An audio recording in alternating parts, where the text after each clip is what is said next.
SLBC టన్నెల్లో 7 రోజుల నిరీక్షణ తర్వాత సహాయక సిబ్బంది 8 మంది మృతదేహాలను గుర్తించారు.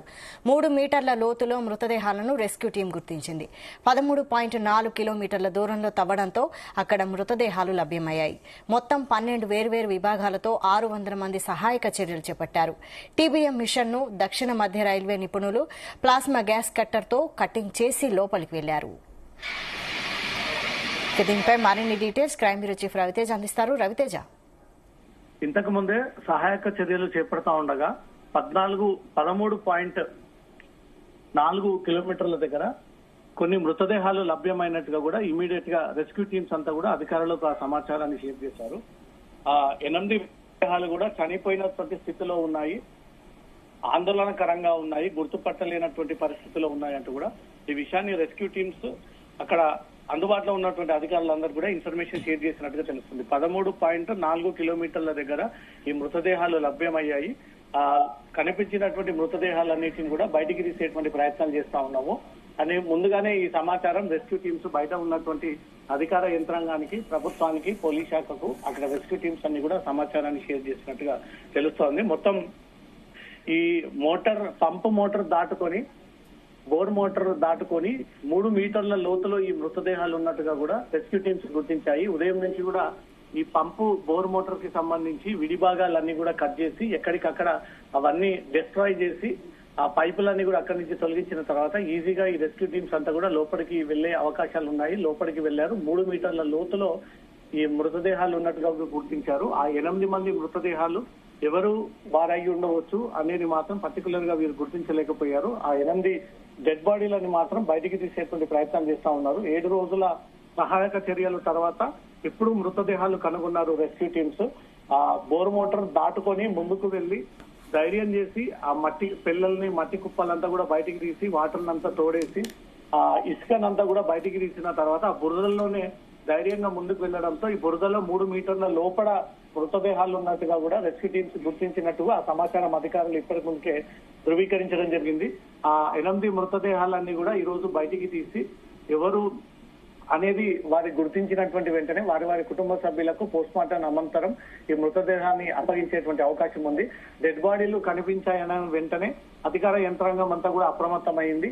ఆ డెడ్ బాడీస్ ని ఎట్టి పరిస్థితుల్లో లేట్ అయినా సరే, చీకటైనా సరే ఇంకా అడిషనల్ ఫోర్స్ ని యూజ్ చేసుకుని లోపలికి వెళ్లి ఆ డెడ్ బాడీస్ అన్ని కూడా ఈ రోజు బయటికి తీసుకురావాల్సిందే అంటూ కూడా అధికారులకు స్పష్టమైనటువంటి ఆదేశాలు ఉన్నాయి.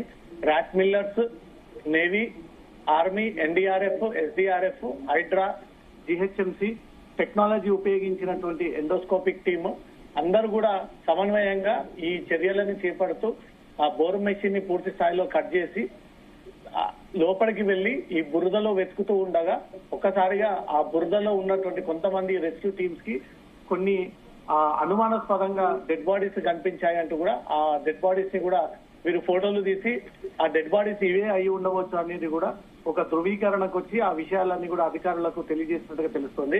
మొత్తానికి 7 రోజుల తర్వాత శ్రీశైలం ఎస్ఎల్బీసీ టనల్లో చిక్కుకున్నటువంటి 8 మంది కార్మికుల యొక్క మృతదేహాలు ఫైండ్ అవుట్ అయ్యాయి, లభ్యమయ్యాయి. ఆ మృతదేహాలను తీసేందుకు కొంత టైం పడుతుండొచ్చు, ఎందుకంటే బురదలో పూర్తిగా కూడుకుపోయి ఉన్నాయి కాబట్టి పూర్తిగా డెడ్ బాడీలు కూడా రాయితో సమానంగా బలంగా మారిపోయాయి కాబట్టి ఆ డెడ్ బాడీలన్నీ కూడా సేఫ్ గా బయటికి తీసి ఆ డెడ్ బాడీలన్నీ కూడా బయటికి తీసుకొచ్చి అక్కడి నుంచి కూడా స్థానికంగా ఉన్నటువంటి ఆసుపత్రికి తరలించి వాళ్ళకు పోస్ట్ మార్టం అనంతరం ఈ డెడ్ బాడీస్ అన్ని కూడా వారి కుటుంబాలకు హ్యాండ్ ఓవర్ చేయనున్నారు.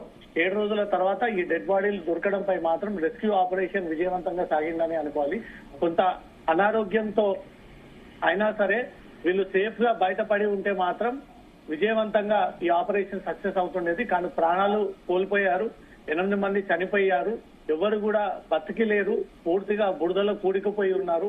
వాళ్ళ ఒంటి పైన బురద, మట్టి పెళ్ళలు, రాళ్లు పూర్తిగా శ్వాసన ఆడనటువంటి సిచ్యువేషన్ లో వాళ్ళు అందులో ఇరుక్కుపోయి ఏ వైపు నుంచి వాళ్ళకి ఎలాంటి సహాయక చర్యలు అందకపోవడం కారణంగా చనిపోయారనేది కూడా స్పష్టంగా అక్కడ లొకేషన్ ఫోటోలు, వీడియోలన్నీ కూడా రెస్క్యూ టీమ్స్ తిరిగి అధికారులకు షేర్ చేసినట్టుగా తెలుస్తుంది. ఇంకా కొన్ని గంటల్లో ఆ 8 మృతదేహాలని బయటికి తీసి వారి కుటుంబ సభ్యులు మీ వారిని గుర్తుపడతారా అంటూ కూడా ఐడెంటిఫికేషన్ చేసి వారికి పోస్ట్ మార్టం నిమిత్తం ఆ మృతదేహాలన్నీ కూడా వాళ్ళకు హ్యాండ్ ఓవర్ చేయనున్నారు. 7 రోజుల తర్వాత దేశంలో ప్రకంపనలు క్రియేట్ చేసింది. దేశ ప్రజలందరూ కూడా 8 మంది సేఫ్ గా బయటికి రావాలంటూ కూడా వేడుకున్నారు. ఎవరికి ఎలాంటి అపాయం జరగకూడదు అంటూ కూడా ఇన్ని రోజుల పాటు పూజలు చేశారు.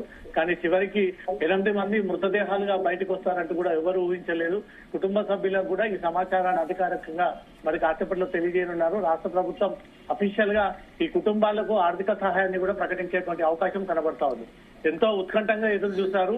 ఇన్ని రోజులు రెస్క్యూ ఆపరేషన్ ఫెయిల్ అవ్వకుండా వాళ్ళు నిజంగానే పట్టుబడితే ఆరోగ్యంగా ఉండి కొంత అన్కాన్షియస్ అయినా సరే వాళ్ళు దొరికి వాళ్ళ ప్రాణాలతో ఉన్నట్టయితే మాత్రం అందరూ సక్సెస్ఫుల్ గా ఈ ఆపరేషన్ కొనసాగించినట్టు ఉంటుండే. కానీ 8 మంది చనిపోయారంటూ మాత్రం అధికారులు ధృవీకరించారు. మరి కాసేపట్లో అఫీషియల్ గా ఒక నోట్ లేదా ప్రెస్ మీట్ ఏర్పాటు చేసి మీడియా ముఖంగా 8 మంది చనిపోయారంటూ కూడా ధృవీకరించి ఎవరెవరు అనేది కూడా ఐడెంటిఫై చేసి వీళ్ళందరికీ పోస్టులను నిర్వహించేటువంటి అవకాశం ఉంటుంది.